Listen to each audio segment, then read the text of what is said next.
transmisi. Dan putaran pada kruk as berasal dari gerakan naik turun piston. Piston digerakkan oleh ledakan yang dihasilkan dari campuran bahan bakar dan udara yang dipicu pada timing yang tepat. Jadi, agar roda dapat berputar, diperlukan beberapa syarat agar piston dapat digerakkan untuk mendorong kruk as, yaitu campuran bahan bakar dengan udara, pemicu, dan kompresi. Proses masuknya udara pada kendaraan umumnya memanfaatkan gerakan piston untuk dapat masuk ke ruang bakar. Ruang bakar yang kosong akan terisi udara jika piston bergerak dari titik mati atas ke titik mati bawah dengan kondisi klep hisap terbuka. Udara akan mengalir dari atmosfer ke ruang bakar yang tekanannya lebih rendah.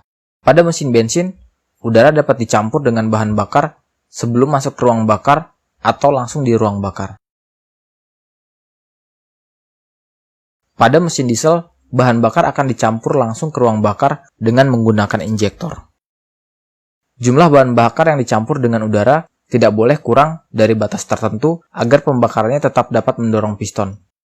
Dan juga tidak boleh melebihi batas stoikiometriknya, karena membuat bahan bakar terbuang percuma tanpa mengalami pembakaran. Stoikiometri adalah hubungan kuantitatif antara bahan-bahan kimia yang bereaksi dengan hasil akhirnya. Mesin bensin memiliki perbandingan stoikiometrik ideal 14,7 banding 1, yang artinya 14,7 minimal massa udara harus dicampur agar satu massa bahan bakar dapat bereaksi secara sempurna. Pengaturan campuran ini dilakukan oleh ECU dengan mempertimbangkan berbagai faktor. Atau pada mesin karburator, pengaturannya dilakukan secara manual. Lalu, agar dapat terjadi ledakan, diperlukan kompresi pada campuran udara dan bahan bakar. Jika tidak ada kompresi, yang terjadi hanya pembakaran tanpa tekanan. Pembakaran tersebut tidak akan mampu mendorong piston ke titik mati bawah.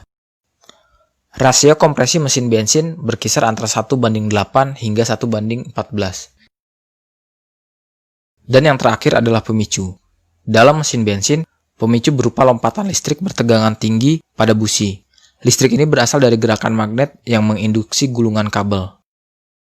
Pada mobil disebut alternator, sedangkan pada sepeda motor disebut spool. Namun keduanya memiliki prinsip kerja yang sama meskipun bentuknya terlihat berbeda. Percikan ini harus terjadi pada saat yang tepat agar terbentuk ledakan. Sebelum listrik masuk ke busi, listrik tersebut terlebih dahulu ditimbun di kapasitor yang berada pada ECU atau CDI. Lalu ECU akan melepaskan listrik tersebut jika posisi piston sudah berada tepat sebelum langkah pembakaran. Posisi piston tersebut dipantau melalui sebuah benjolan pada magnet. Benjolan tersebut akan memicu sinyal jika berhadapan dengan pulser.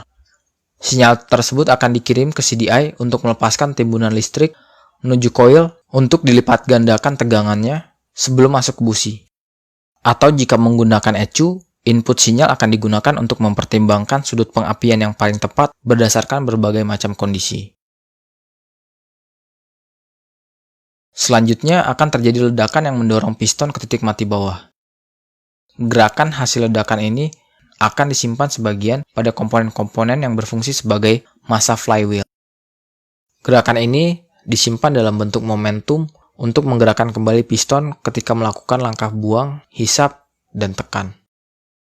Jadi agar mesin dapat menyala secara terus-menerus, keempat hal ini yaitu bahan bakar, udara, pemicu, dan kompresi harus terjadi bersamaan. Untuk memulai mesin agar dapat menyala, hal yang paling penting adalah dengan menggerakkan kruk as. Kruk as yang berputar juga akan menggerakkan magnet untuk menginduksi gulungan kabel atau spool agar menghasilkan listrik. Magnet yang berputar juga akan memicu pulser untuk mengirimkan sinyal ke ECU agar melepaskan listrik menuju busi. Untuk dapat memutar kruk as dapat dilakukan secara manual, misalnya dengan menggunakan kickstarter atau mendorong kendaraan. Bisa juga dilakukan dengan menggunakan bantuan dinamo starter. Jadi jika kendaraan tidak dapat menyala, salah satu dari keempat hal inilah yang dapat diperiksa secara bergantian.